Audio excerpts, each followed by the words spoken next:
Essomero lino li Standard Parents Primary School lisangibwa mu kyalo Kyambogo mu ggombolola y'Emigina mu disitulikiti y'e Kazo nga libadde likulirwa Gerald Tadeo mu kiseera kino atemeza emabega w'emitayimbwa. Kigambibwa nti omukulu w'essomero Tadeo yakkira omuyizi we eyali mu kibiina ekyomusanvu n'amutunuza mu mbuga ya sitaani. Kati abazadde babadde bategeka okutwala omuyizi ono okutandika siniya esooka kwe kukizuula nti ali lubuto nga wano we yabategeerezza ng'omukulu w'essomero bwe yamutuusaako ogw'obuliisamaanyi. Mbwe ekyennaku abazadde b'omwana ono baakwatagana n'omukulu w'essomero ne babeerako bye bakkiriziganyaako. Kati ono agenda okukwatibwa ng'agaanye okutuukiriza endagaano gye baali baakola, abazadde kwe kuddukira ku poliisi naye yasitukiramu. Olutegeezeddwako ku nsonga zino tutuukiridde omuzadde w'omwana ayogerwako n'agaana okubeera ku kyayogera era atuganye n'okukwata ebifaananyi.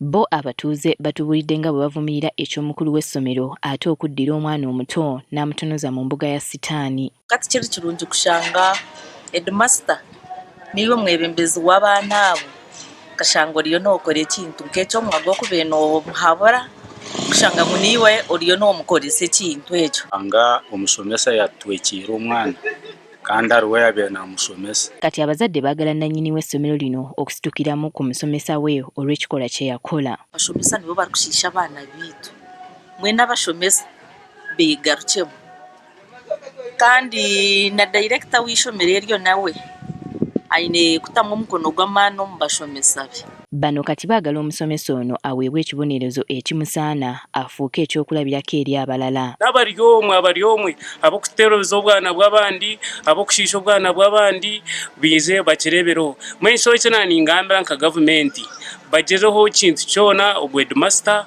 bamukwate bamuhe ekihendereserezo. Era basabye poliisi nayo obuteenyigira mu bikolwa bya kulyanguzi okubuzaabuza omusango guno. Mbaza kuzayo babakiikakiike bababiihabiise obusente beeru kugira ngu omwana bamurekure kandi nikiba nkyeyongerera kusiisira abaziiritwe. Bwe twogeddeko n'omu ku booluganda lwa nannyini ssomero lino batutegeezezza ng'omuyizi ono bwe bamumanyi wabula ng'eky'omukulu w'essomero okumukabasanya babadde tebakimanyiiko.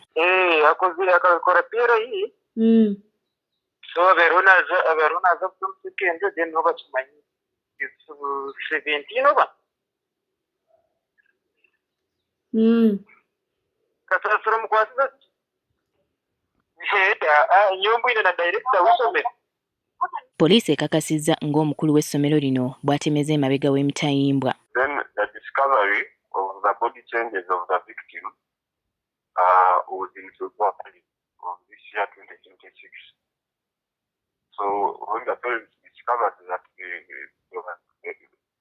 victim might be pregnant, they reported the matter to Mugina police station on the 20th of February 2026.